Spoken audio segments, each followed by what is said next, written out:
Great. Thanks very much for having me. Thank you to the Faculty of Law at the University for inviting me. I was recently in Kent where it was sunny, and in London where it was sunny, and now I'm in Reading. But the weather's been fantastic since I got here, so I'm starting to feel a bit more at home now that it's cold and rainy. It is in Ottawa this time of year too, at this point. So this is kind of a work in progress. My colleague Vanessa Grubin, who's at the University of Ottawa, and I did this project together. It's very much a joint project. And we are in the process over this year, she's on parental leave and I'm on sabbatical, of trying to write up 3 different articles that come out of this empirical work that we did. So the piece that I'm going to present to you today is a slice of that larger study. I'll talk generally about the study and the number of people who participated and who participated a little bit. But the very specific sort of narrow bit I'm going to talk about today is women-led families.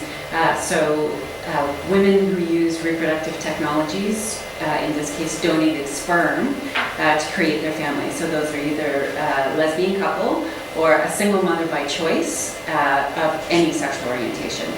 And quite a few women-led families participated in our study. So we're paying particular attention to them, and we're also paying particular attention to the notion of sperm donation. We had lots of folks participate who had received eggs donated to create their families. We spoke to one egg donor. We spoke to people who were interested in kind of reproductive donation generally, but we're going to talk about sperm donation very specifically today because of its obvious link with women-led families. And part of the project is to sort of understand each of these particular practices as being gendered, and to sort of unpack the ways in which women-led families and their interactions with the law is a gendered practice, and the way in which gender is constituted and reconstituted through their legal interactions and their interactions with the fertility industry, and also how sperm donation itself is a gendered practice, and what that looks like in relation to the law. So I'm not sure how much anybody knows about reproductive technologies law in Canada, so I'm going to speak about it just a tiny little bit. It's very different from what you have in the United Kingdom.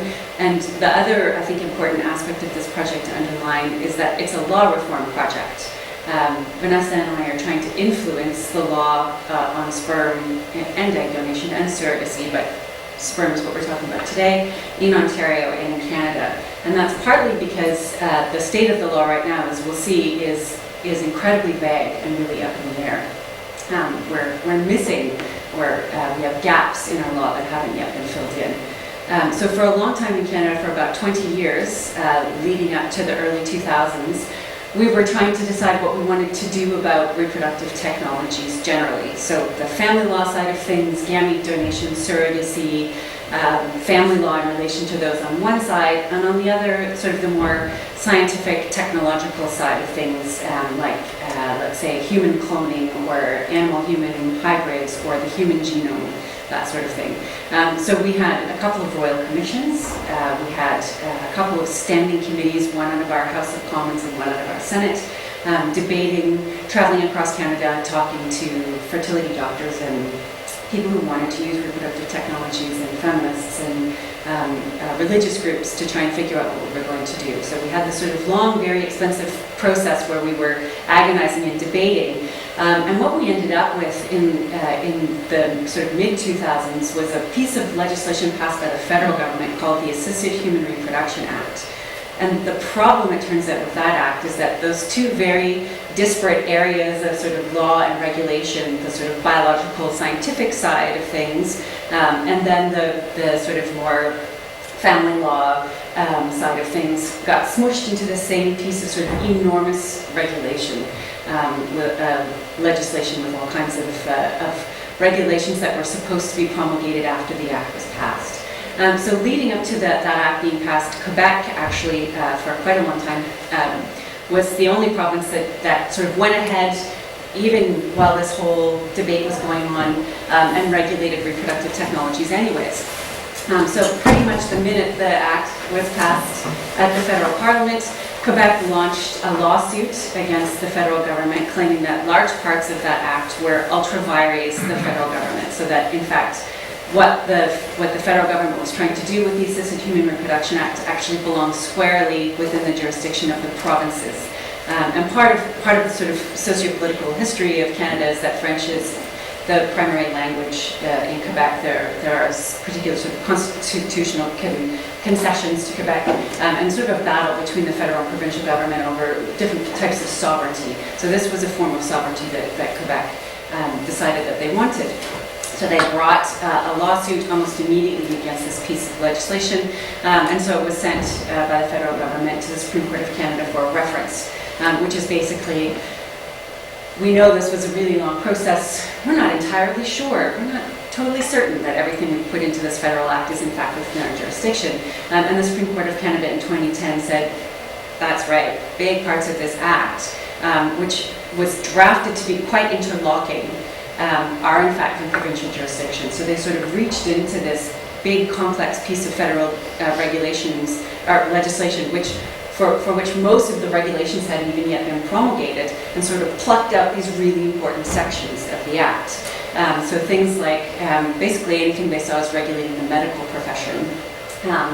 The provision which would have allowed a centralized federal agency to create an identity registry, so to take the names and identifying information from gamete donors and the names and identifying information from children born from those gamete donors and put them somewhere together and safe.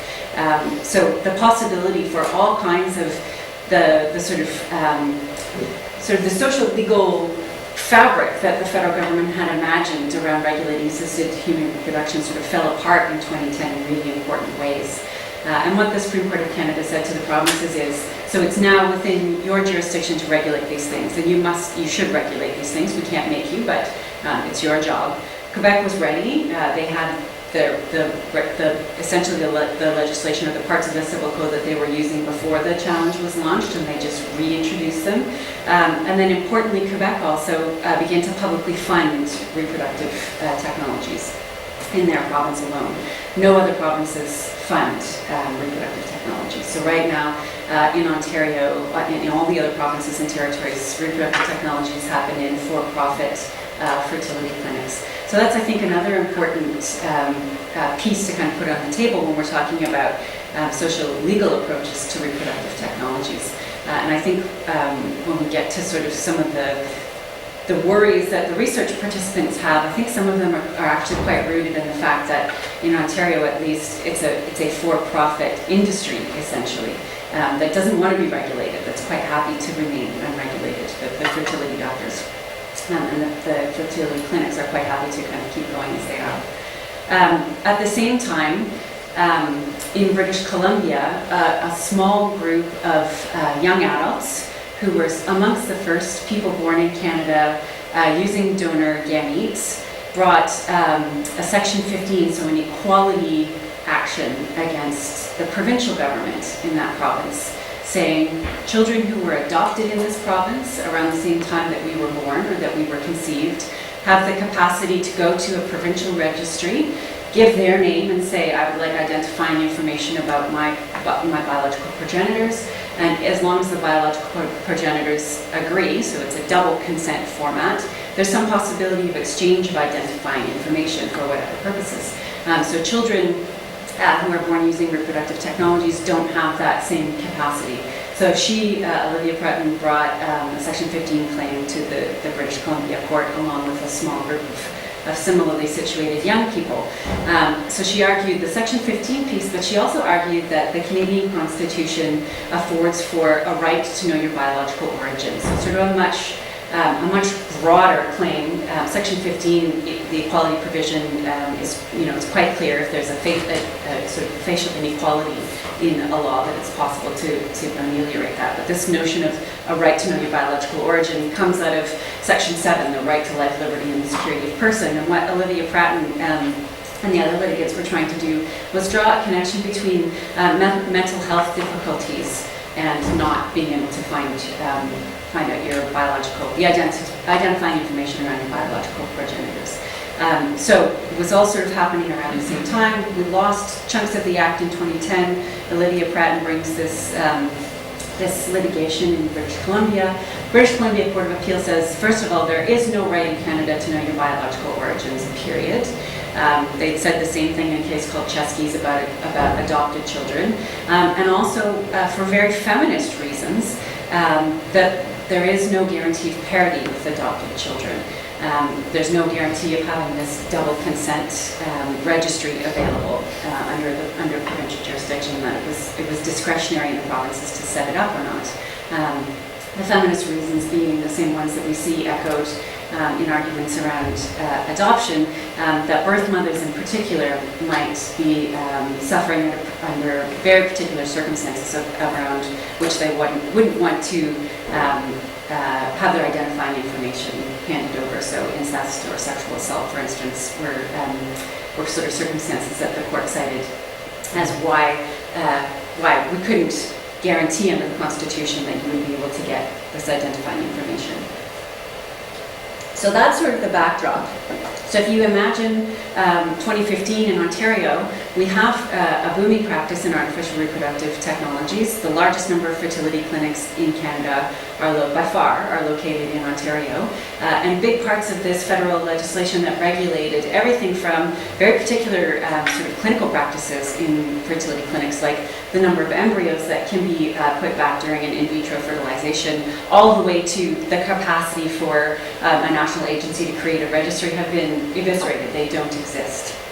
So what we have is the common law filling in the gaps, particularly on the family law side, and in other areas we just have no regulation whatsoever. So there's a lot of uncertainty. And so this project was hatched out of an attempt to sort of speak to different stakeholders kind of in Ontario who were thinking about and worrying about reproductive technologies in an effort to kind of be strategic and smart and trying to take sort of a gendered approach, or an approach that at least takes gender and sexual orientation into account when we're trying to imagine what the law should look like in Ontario. Quebec had this piece of these sort of pieces of their civil code ready to go. British Columbia last year passed a comprehensive family law, new family law regime that does cover most of the what we would imagine as the family law issues. So, is a donor a parent? It allows for the creation of a three-parent family. So, what some of the queer community might call a traditional queer family. So, a lesbian couple and a known queer or gay donor. It's possible in British Columbia to create a three-parent family just on the birth certificate. And it's also possible, in British Columbia, and in British Columbia it's also possible to create a lone parent family. So a single mother by choice can give birth using anonymous sperm and be declared the sole legal parent for all intents and purposes. So those two provinces have some regulation. BC is sort of more fulsome on the family law side than Quebec is, but no province has a registry of any kind. So right now, estimates are around 35,000 children have been born in Canada using reproductive technologies, and none of those kids have, or the donors have, a guaranteed way of finding one another. And so some of the issues that raises, as we'll see with our research participants, is not having all the health information for your kids that you might want to have in an age where genetics are sort of becoming a more and more important piece of your biomedical sort of information. So the study was conducted using focus groups and interviews between 2011 and 2013.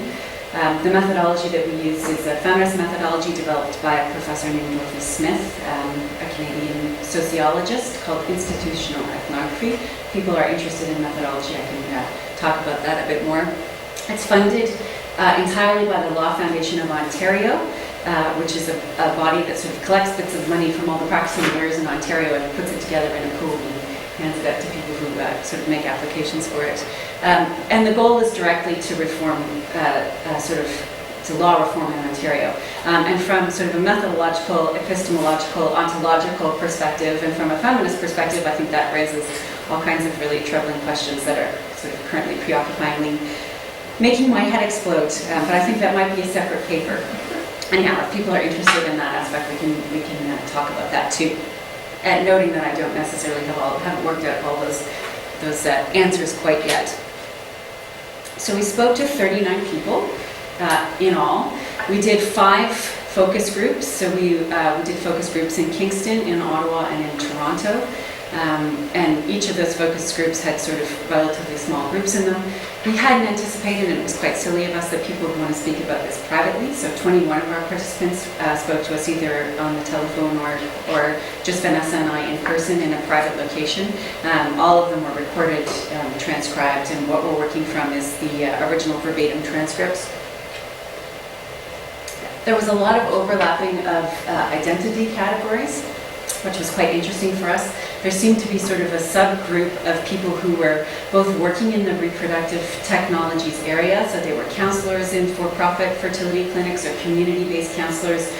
Fertility counselors belonged to non-governmental organizations, LGBTQ groups, but who were also participating in the sense that they were either donors, they were parents, or they were offspring themselves.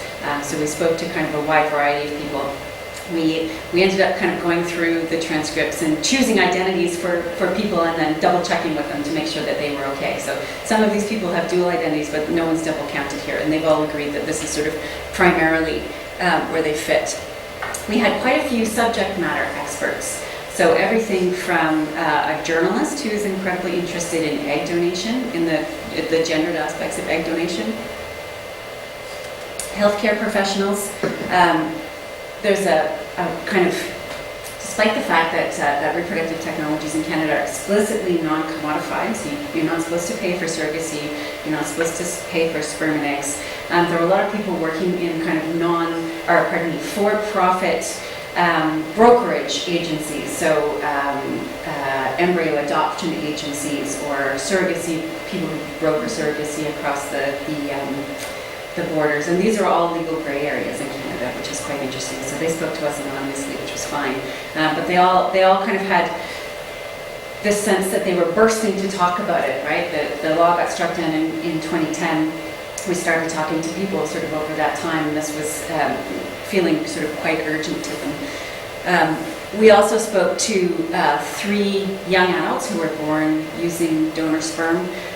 We spoke to some egg donors, we spoke to some sperm donors, but far and away the most people that we spoke to were parents, so people who had used either donated eggs or donated sperm in order to create their families. There's a few kind of sort of step back and look at the big statistical picture aspects that are worth mentioning. Of the 39 participants, only 2 self-identified as racialized or as belonging to a particular ethnic group.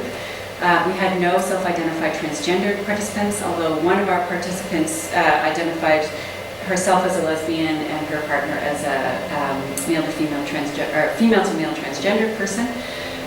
We had an overwhelming number of women participating, both as subject matter experts and as parents. And we had 2 men who identified as parents in the whole sample. So one man who participated with his female partner and they used anonymous donated sperm, and one man who participated on his own, who's also in a heterosexual relationship, who used anonymous donated sperm to create his family. But there was definitely, the vast majority of the people who came to speak to us were women who identify as parents, and the vast majority of those women identified as either queer, so lesbian, or a single mother by choice of undetermined or unidentified sexual orientation. So when we spoke to people, we did ask them if they were unpartnered, if they wanted to identify as sexual orientation, and almost all the single mothers by choice decided not to. So this is the sort of breakdown of people. We also had one lesbian couple who had been trying to get pregnant for quite a long time and had used a wide variety of donors and really felt like they had something, and it was really true. They had something to offer about the sort of ethical dilemmas of choosing different donors because they had, because of their sort of infertility issues, had used a known donor, an open ID donor, and an anonymous donor, and had been really sort of quite thoughtful about, had sort of written out big pro and con lists about why they were using each donor and the sort of ethical and legal implications that had for them. Alrighty. So why women-led families? First of all, they're, not that matters when you're doing sort of qualitative piece, but they were the overwhelming majority of the parents who participated. They had very particular and very consistent anxieties and fears, very specifically related to the law, I think, which is quite important. We do have, like I said, the common law has kind of been filling in the gaps in Canada up to this point, and then we have the civil law jurisdiction of Quebec that's been in place for the longest. We just had the very first three-parent family created in British Columbia like 2 months ago, so those families haven't yet had time to fight with one another. The Quebec jurisdiction, we have quite a bit of case law out of that side of things. So the common law jurisdictions and the common law cases that we have are family law cases, almost exclusively dealing with the lesbian couple and a known sperm donor, and the Quebec cases are the same. The other thing, I guess, to know about most Canadian provinces is that, according to our family law, except under rare circumstances which require, in Ontario, a consent application to a court, you can only have 2 legal parents. In BC, you can now have 3. In most provinces, you can only have 2, which creates a big difficulty when what you have is 3 people who are participating, 2 who are biological progenitors, right, a known sperm donor and one of the lesbian moms who carried the baby, and then the non-biological lesbian mom who's often involved in, and if we're talking about best interests of the child in family law, involved in parenting, so also has some form of parenting right, whatever that's going to look like. But in the majority of these cases, the judiciary took the opportunity to sort of reach out into sort of this third person in the form of the known sperm donor and hand over some quite important parenting rights to the known sperm donor, despite the fact that in a lot of these cases there hadn't been any or very much actual parenting going on. So there is fear in this group of women-led families that we were talking to because those kinds of fears are reinforced for them in all kinds of interesting ways, and as non-legally trained people, the fears are exacerbated because they don't understand the nuances of those particular family law cases. We also have a couple of real doozy cases with single mothers by choice, particularly out of Alberta, where the intentionality, the contract was that someone would be a known sperm donor and she would be a single parent by choice. And the Alberta courts were quite anxious to insert what they were openly calling a father, even though in both cases there hadn't been any actual parenting in one case and almost virtually no contact in another. So there's this sort of fear about, I guess we could call it family integrity, or the integrity of the family that they're intentionally creating. And there's nothing in Canadian law that says that lesbians can't be parents together or that single moms can't be the lone parent. So there's no sort of constitutional or larger legal reason for this not to happen. There are all kinds of other constitutional protections for gays and lesbians, in particular in Canada. So we can get married, we can adopt children in every province. We share each other's health benefits. We can be on each other's employers' plans. We share each other's benefits and pensions. So the idea of sort of parity between same-sex couples and heterosexual couples in Canada is quite, we're quite even on both sides of things. So this sort of disjuncture or inequality around parenting kind of sticks out like a sore thumb, particularly since we have so many circumstances where when heterosexual couples break up, we have multiple sort of people with parenting rights in the form of step-parents. So if you look at family law more generally and equality between opposite-sex and same-sex couples in Canada, this sort of an insertion of the third person or third party into the family that was intended is, it kind of sticks out, I guess. So part of the reason why the research participants sort of felt so anxious about it is it comes partly from the for-profit fertility piece, in the sense that their doctors and counselors at the fertility clinics are telling them that using a known donor is a very legally dangerous thing to do and they shouldn't do it, and that the fertility clinic won't perform reproductive technologies with them if they're using a known donor who isn't their sexual partner. So it creates really interesting circumstances where lesbians are coming with a known donor who isn't their sexual partner and pretending that they're sexual partners in order for that to happen. And also, there's a small kind of number of people in Ontario who practice fertility law right now. I think we have 3 law firms who kind of specialize in fertility law, who are very worried about, and rightfully so, about sort of the known donor cases. So there's this sort of discourse running through the the sort of Ontario women-led family networks, and there are networks. We ask for research participants from fertility clinics, but also from NGOs, fertility support groups, LGBTQ parenting groups. So there was sort of a sense or a thread that this was running through, and that they wanted law reform to reflect and somehow deal with that.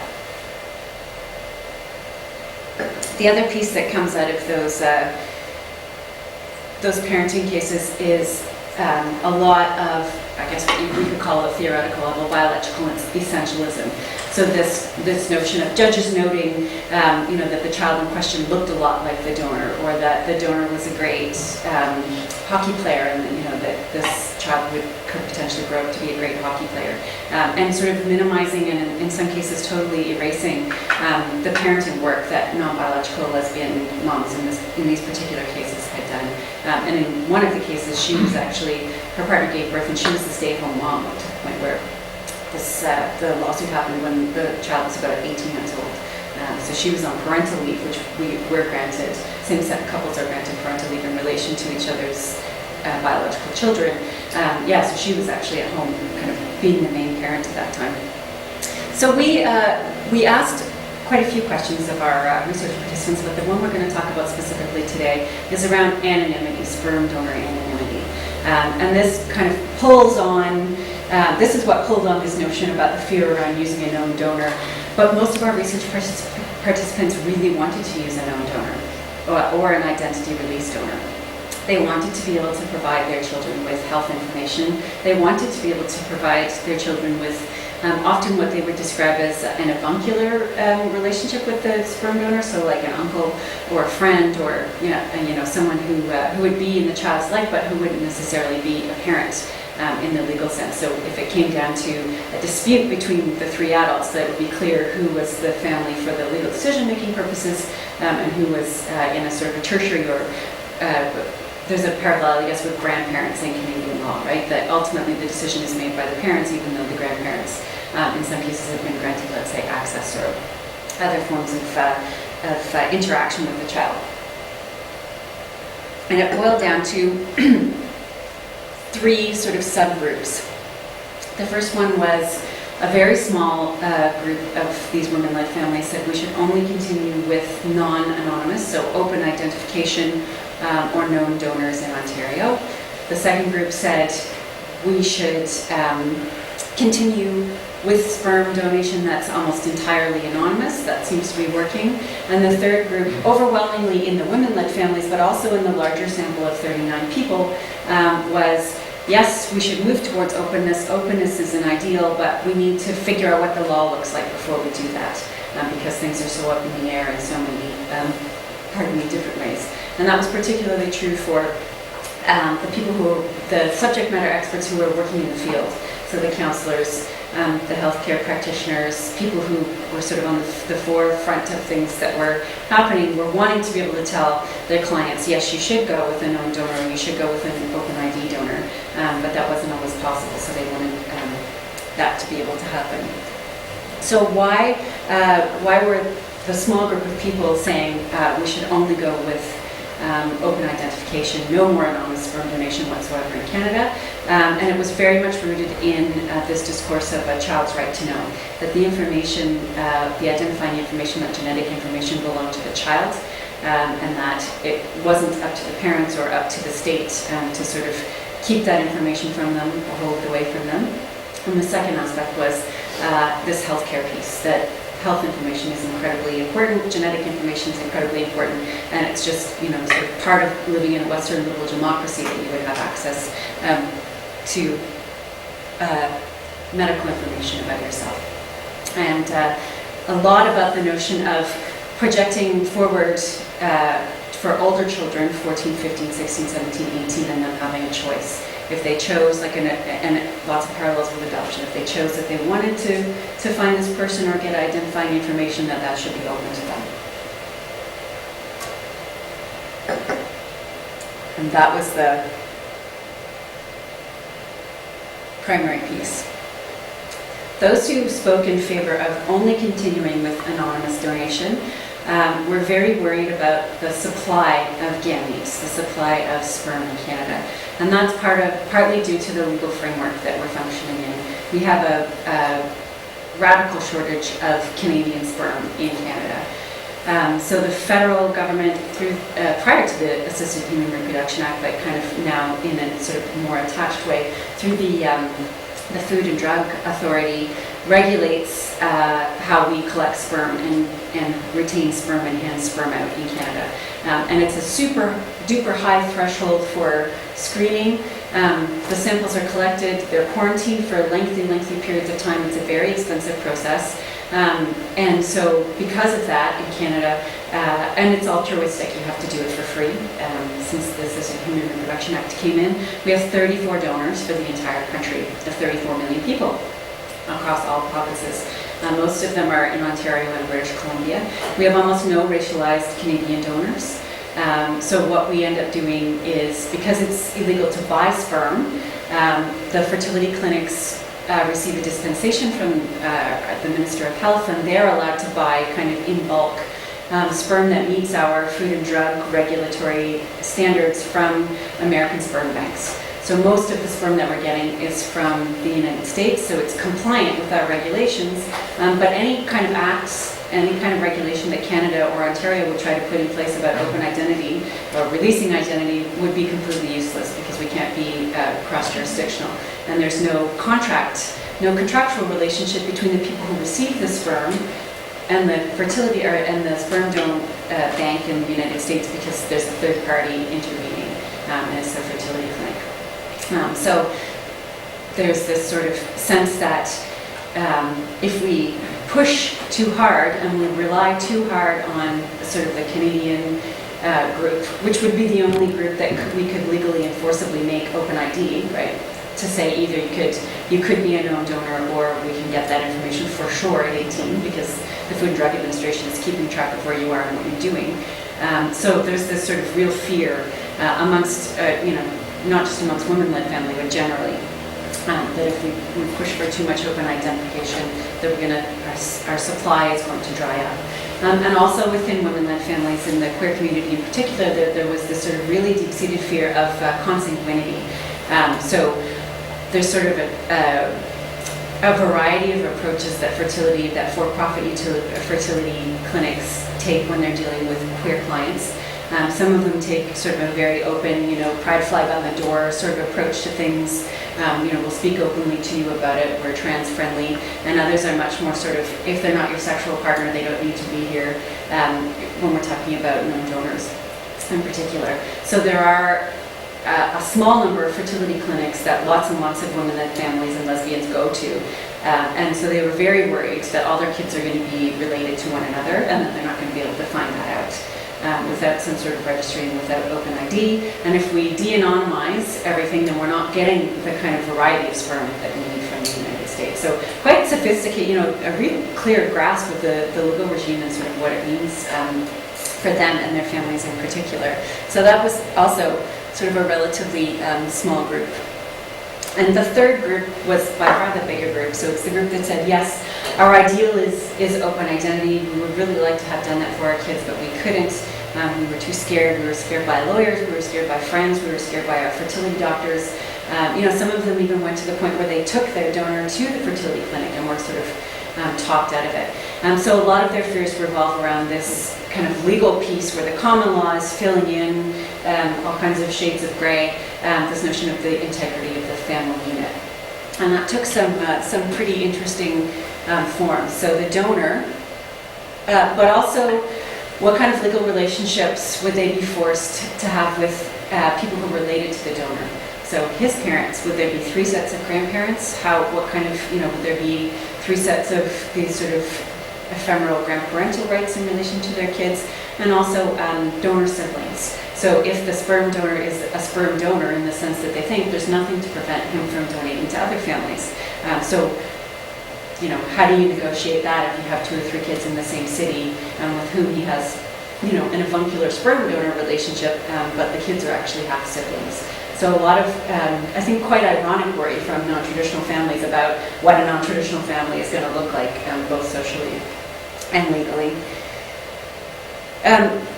So that's kind of what people were generally thinking about sperm donor anonymity.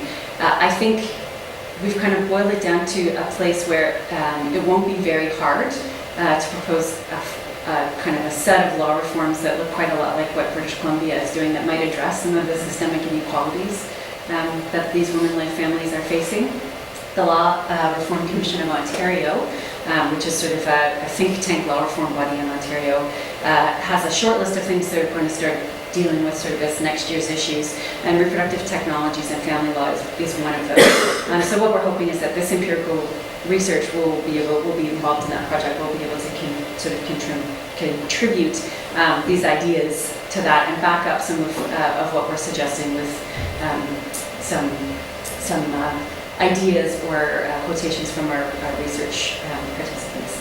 So that's kind of the first part.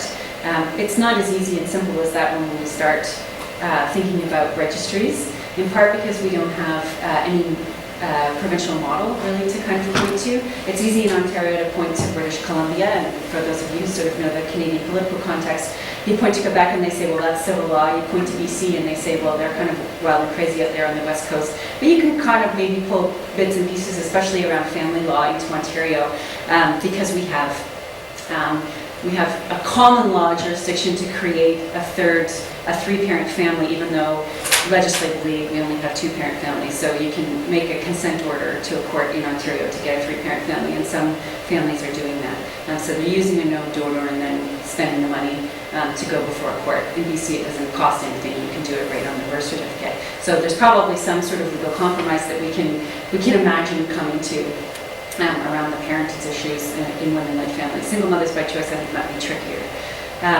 The registry side is kind of wide open, and that's partly because other jurisdictions, including the United Kingdom, have a quite complex and really interesting way of approaching donor registries. Who controls it? What kind of information goes in? When it comes out, and to whom? And then in Canada, we have adoption registries, which are a little bit different. But aside from the adoption registry piece, which I think has to be different in a lot of ways, because we're not only dealing with medical information, we don't really have another province to point to. So we're hoping that Ontario is going to be the province that's going to kind of want to really get behind imagining a good way to do registration. So what did our research informants have to say about what we should do for a registry? Everybody across the board said, absolutely, we need a registry. So the trend is, we want to go open. We couldn't change the law and we'll go open, and we want to go with the registry. So really all of our research participants are pointing towards what the UK has, the ability to have ID release donors and a registry system. And again, all very couched in terms of the best interest of the child and that information belonging to the child. But just these fears being held back a little bit around the kind of family law reform, we need to protect that. In that information in the registry, everyone wanted healthcare information. Some of our participants wanted an electronic link to the donor's healthcare record that would get updated every time we went to the doctor. Our donors, oddly enough, didn't think that was a great idea. Psychosocial information, and that ranged from everything from like what's his favorite sport to what's his favorite color, what's his IQ, how tall is he, what do his parents do, all the things that a kid sort of might be curious about. And that the health information and the psychosocial information could be disclosed very early. It could come with the donation, as it were. You could find that out around the time of conception. There were definitely different approaches to health information. There was a desperate need on the part of all the parents who participated, or a desperate sense of wanting to have updated health information, but an inability to imagine how we could do that without violating the privacy rights of donors. Some sort of imagination. We had two families, unfortunately, participating in the study who had children who were very sick. And part of what the medical team was thinking was that it was related to something genetic.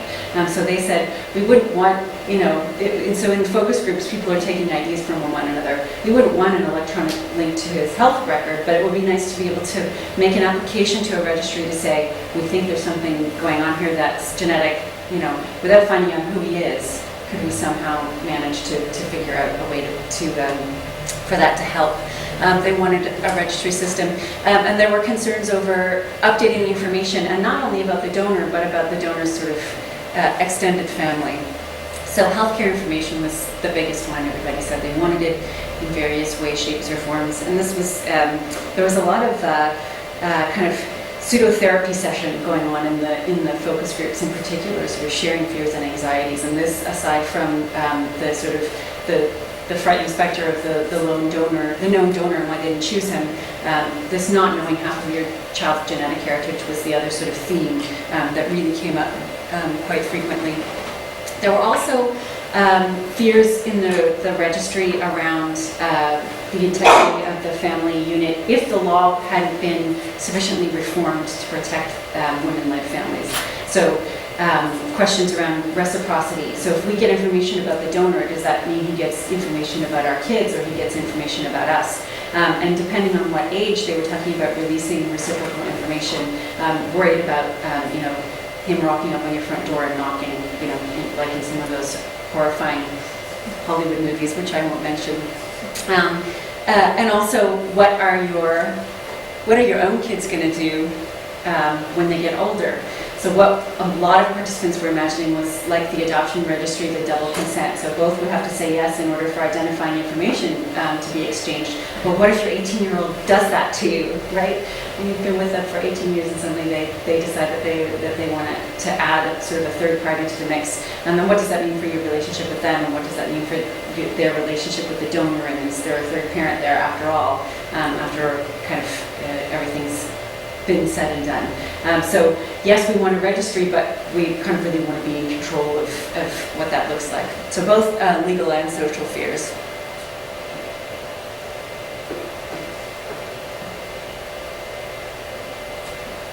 People felt pretty comfortable during the focus groups.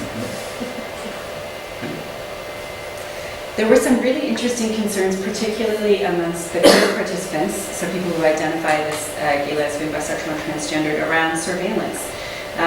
So a debate, quite a heated debate actually happened during one of the focus groups about whether it should be held by a private for-profit organization or the state organization.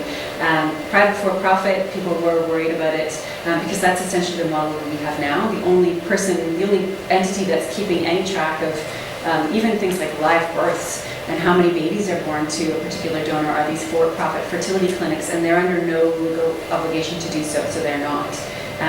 But also the other side of, is it really a wise idea to create essentially a list of all the queer families in the province, right? Or all the families who are, functioning out there with a broken biological link, essentially, right? Who aren't biologically related to one another. And what about the potential for blackmail? Let's say social science shows that in heterosexual families, particularly where there's sperm donation, the disclosure rate, so separating secrecy from anonymity, there's often secrecy in these families in the sense that the parents don't disclose to the child that they were born using reproductive technologies. So, does that kind of, having the information written down somewhere, create sort of a looming sense or fear around surveillance or ways in which that information is going to be controlled?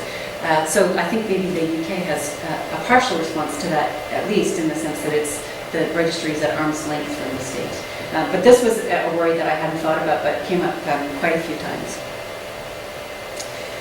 So registry, yes, what that's going to look like, we're not entirely sure. So that kind of leaves Vanessa and I and the people that we're working with at the Law Reform Commission with a job of looking at other jurisdictions. That's part of what I'm doing here in the UK. So if you have particular ideas about what you think is working really well around registries or around family law reform, I'd love to hear about it. Things that you think isn't working particularly well, I'd love to hear about that too. I spoke to a few different people in London and Kent who have kind of really good ideas or really specific ideas about what, on the registry side, what they think is good and what they think is bad. So aside from the registry piece, the big law reform, on the family law side writ large, is to kind of inject a few notions that are missing maybe from our family law in Ontario. And that's, if we're talking about three-parent families or lone single mothers by choice, intentionality. So when we're working out, because this happens with reproductive technologies, right? It's not just you have a couple too many glasses of Chardonnay and you're away on the weekend and now we have a decision to make. It's it's months and possibly years about thinking about what your family's going to look like and have you made the right choice. And if you're involved in bringing a donor into your family, donor into your family, there's all kinds of negotiations and often a contract actually in Canada about what that's going to look like. So being thoughtful and explicit around the ways in which family law is going to mind intentionality. What are we going to do about those contracts? So, for instance, in Quebec right now, surrogacy contracts are null and void. They are unenforceable. The default is the birth mother is the parent, period, regardless of whose gametes are used. So that's pretty clear, right? So we need to be that clear, I think, around donor gametes when we're talking about non-traditional families, women-led families, and all families, quite frankly. So intentionality. And then the BC legislation does a really good job of sort of giving the common law ways of thinking about or guiding decisions where intentionality and actual physical parenting have started to meld, right? It's around, the kids are around 3. The non-biological lesbian mom has taken parental leave, but the donor's seeing the kids on the weekends. There are parenting roles and pieces beginning to happen. We want a legal regime that can identify all 3 of those people as parents, or not, depending on the intentionality, but some sort of guidelines on how to recognize that combination of intentionality and actual physical parenting in a way that's meaningful and takes into account the best interests of the child. And something that explicitly talks about, recognizes, and gives parameters for 2-parent families, 3-parent families, and single moms by choice. So that's our sort of sketchbook, our hopeful directions that we're heading in. All done. Thank you. Thanks for listening. Questions for Angela? Thanks. Thanks, Angela. That's really fascinating. I've got loads of questions, maybe overloaded, but Great. specifically, with the 3-parent families in British Columbia, so is it mother, mother, father? Is it parent, parent, parent? Parent, parent, parent. Okay. And is it too soon to say? How does that work? Because I think part of the problem, which obviously your research has shown and the research over here has shown, is that the lesbian parents are worried about intrusion from the no-sperm donor to a great extent. So they may have intended that he had, as you say, some role, and so that role has been carried out for a year, 2 years, 3 years, whatever. And then things go a little bit pear-shaped because he wants more of a role and then they feel threatened.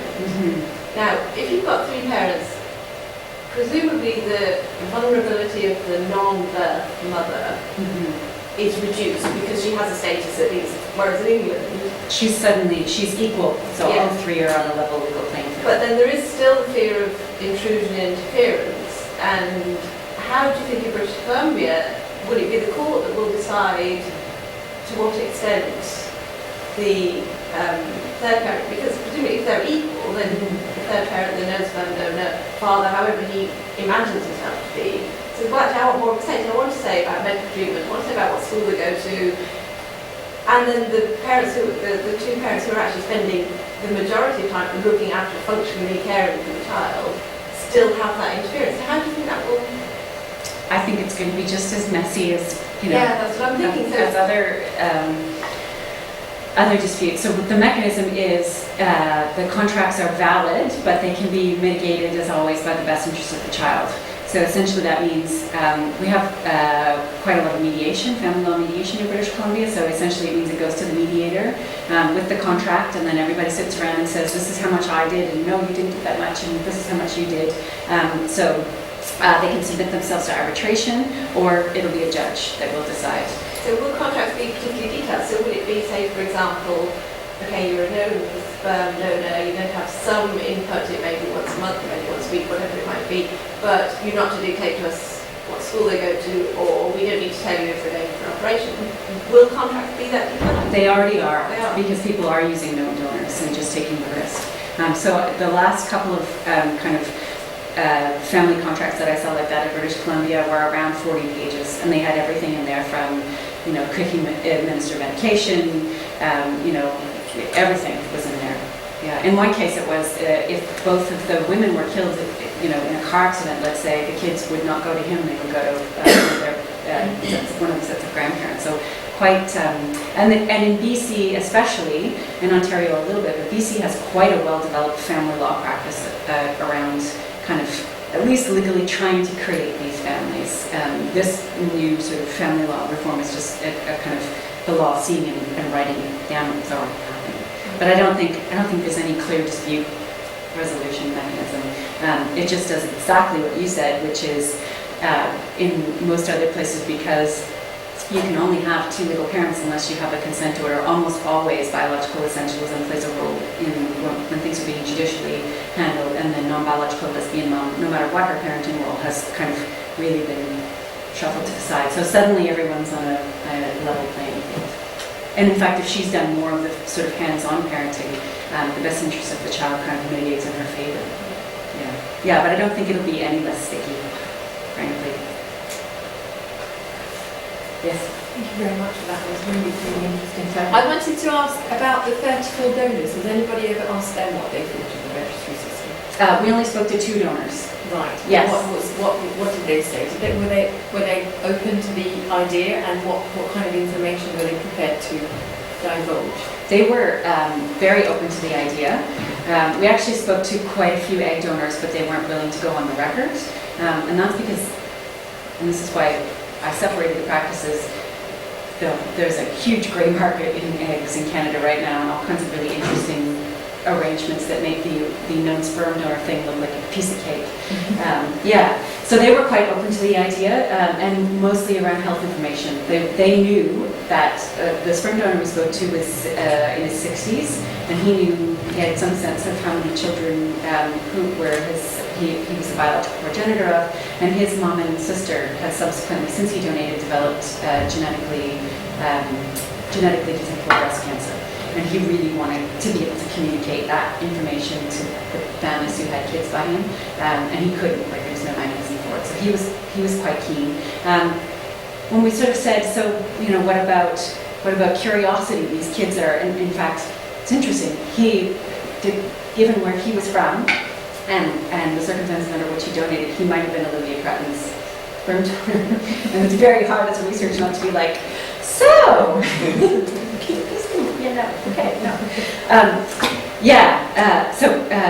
Quite interested in making the connection, and the egg donor was as well, but for very different reasons. So he was not all that keen on having them all rock up on his doorstep. The egg donor really was. She had donated in 2 circumstances and knew that there'd been a live birth in both cases, and felt really disconnected and sad about that. Which is kind of the fear that the families who have children through her eggs are kind of quite worried about. We both said yes. We did raise so what about a link to your electronic health record? And they just laughed. They just said, yeah, absolutely not. Yeah. It would be great, I think, to talk to more donors.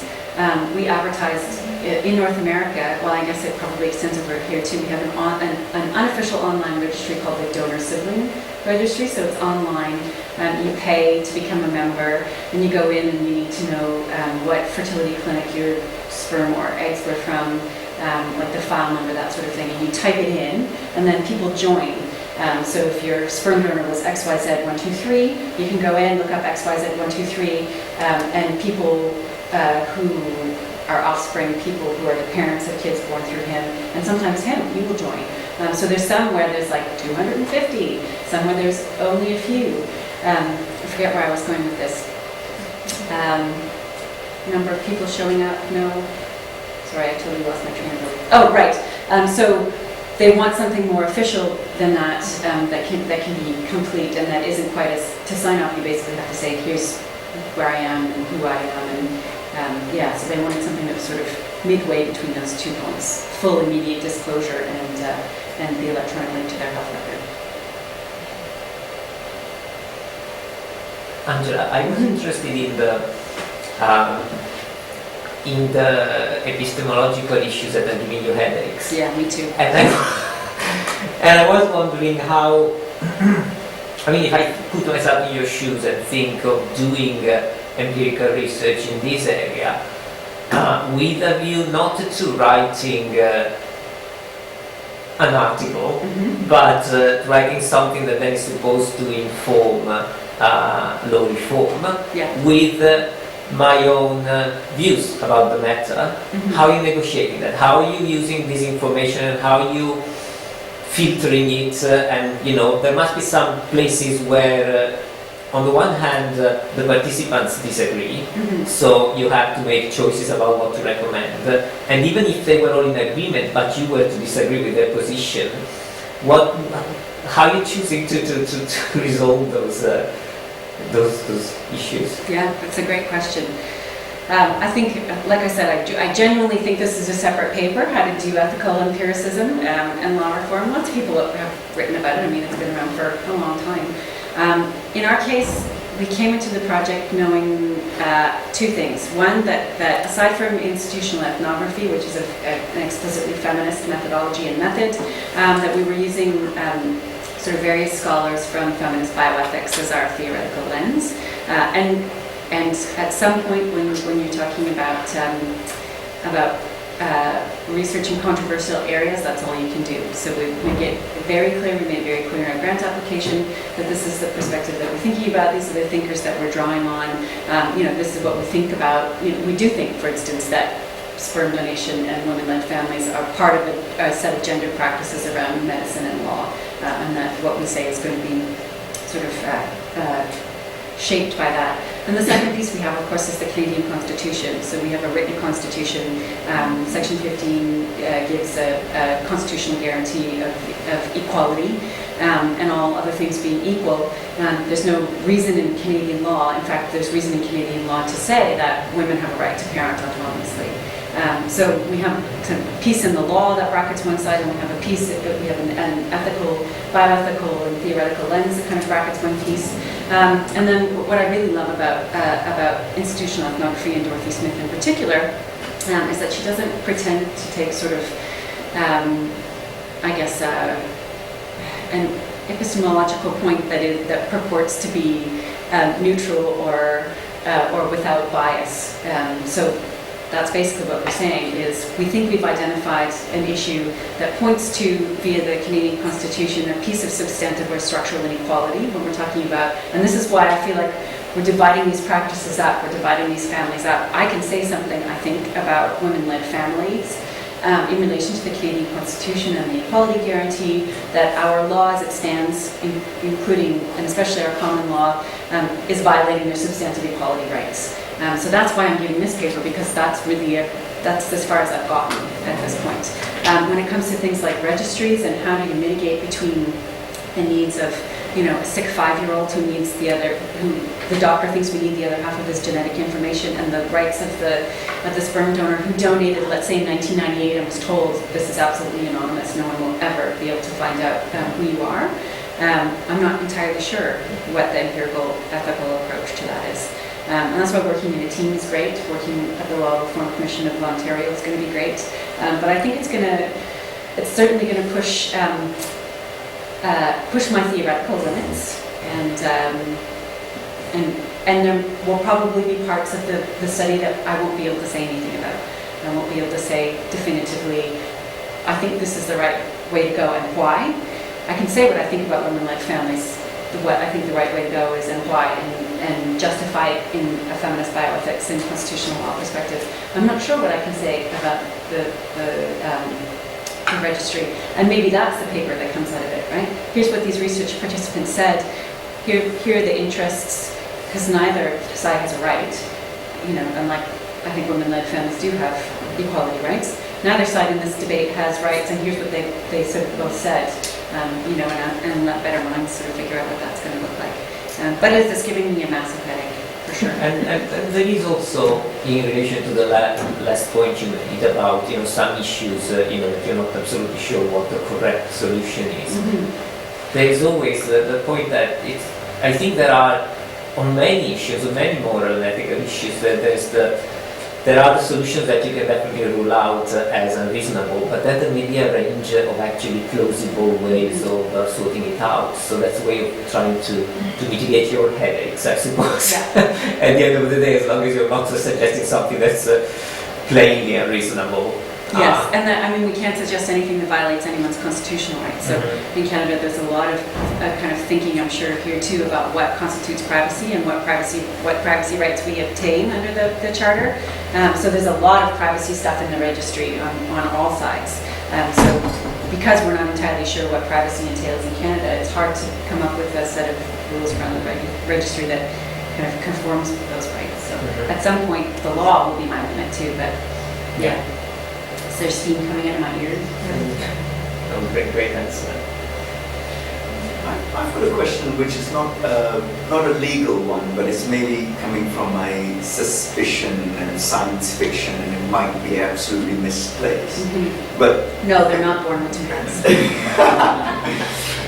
but I was wondering whether you knew the trends, in the sense that I have this feeling with computing and medical data that, I don't know, in the next 20 years we'll know every human being's DNA and be publicly available. Like, you know, is that happening or not? Or, you know, They can't get the computer to work.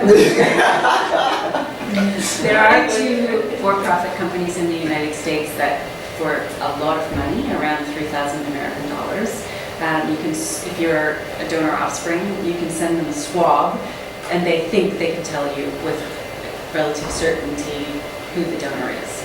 And people spend money on it. Wow. The results are quite mixed.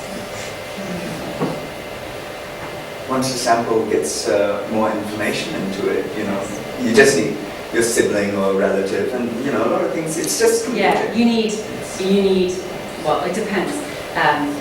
You need a whole bunch of people to have done that who are genetically related to you. Yeah. Right? So you need your other biological progenitor, and then you hope that they're building a tree. It is statistically possible to do it from a swab, but you need a whole bunch more background information. Mm-hmm. So that's why it's hit and miss. I think some, well, and you know, if we look at even the 39 participants, right? 2 racialized people, no self-identified transgendered people. It costs a huge amount of money to even get pregnant through insemination. It costs $20,000 a go to do in vitro.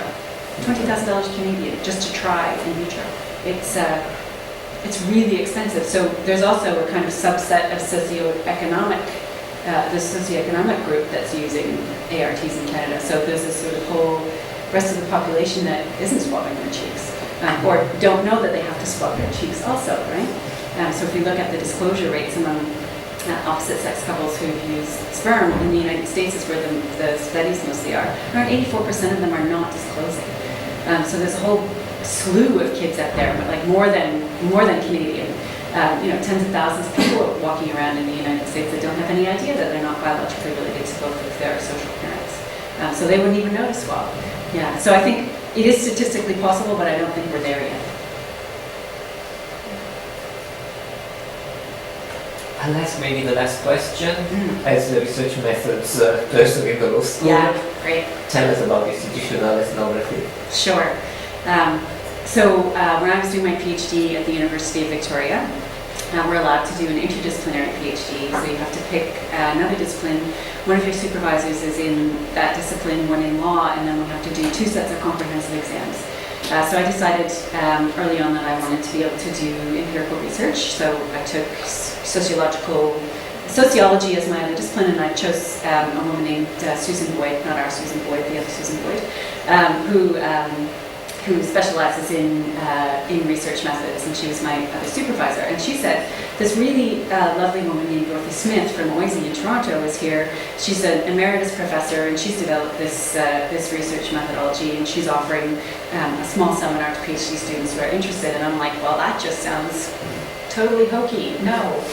So I went, and she really talked me into it. It's a highly theorized methodology. She's super. And it's kind of all her game. She invented it and came up with it, but she's also quite happy and willing to learn from practitioners in institutional practice. So she's changed things over time.